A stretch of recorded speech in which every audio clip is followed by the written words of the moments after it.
Mr. Dwyer, Mr. Vice Dwyer, members of New Berlin Eisenhower, and my fellow 8P micro classmates. Today, I am here to explain to you the concepts of international trade and having tariffs. Throughout history, nations have depended on one another to grow stronger through the buying and selling of goods and services across national borders. This is what we call international trade.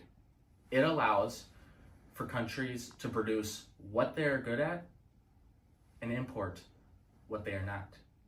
This allows for countries to be able to consume more than what they can do alone.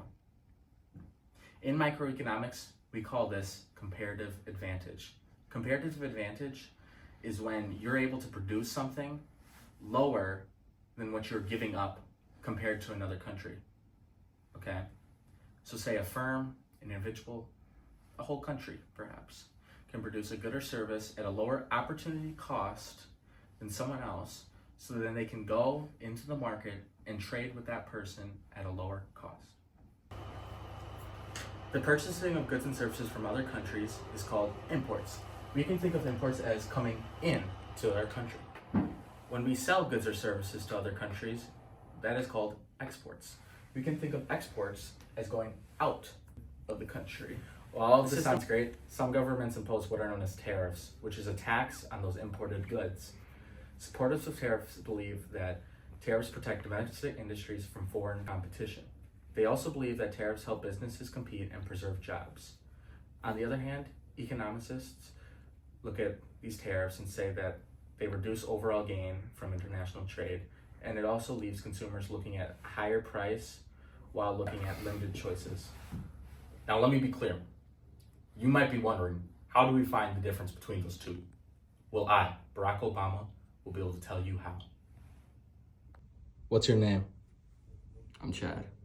What do you produce? I produce crude oil. Who are you? Djibouti, What do you produce? livestock and agriculture. Thank you.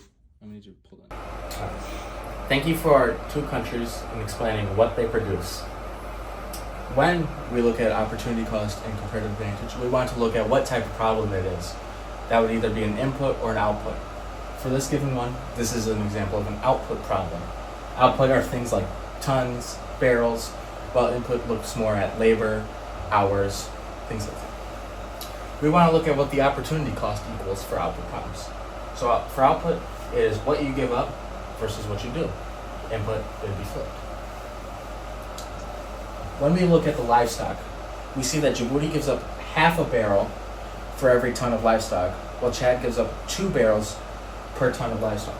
So we can see that Djibouti has the comparative advantage in producing livestock because they give up less barrels of oil.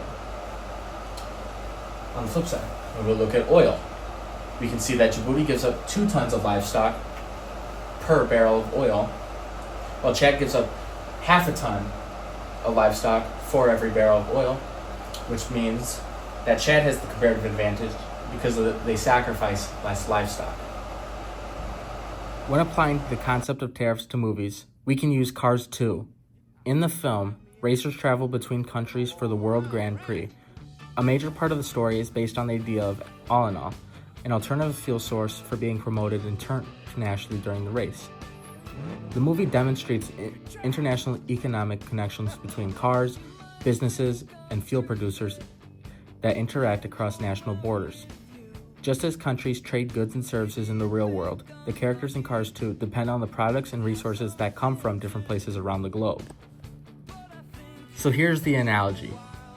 Take Italy, for example, Francesco Bernoulli's home. Say Italy produces traditional gasoline, while the United Kingdom exports all in all. Italy then imposes a tariff on the imported all in all. Some of the effects would be domestic fuel companies benefit because the foreign fuel becomes more expensive, while consumers pay higher fuel prices, while the Italian government receives tariff revenue for those who still want to use all in all. Then the trade decreases because fewer people buy the imported fuel.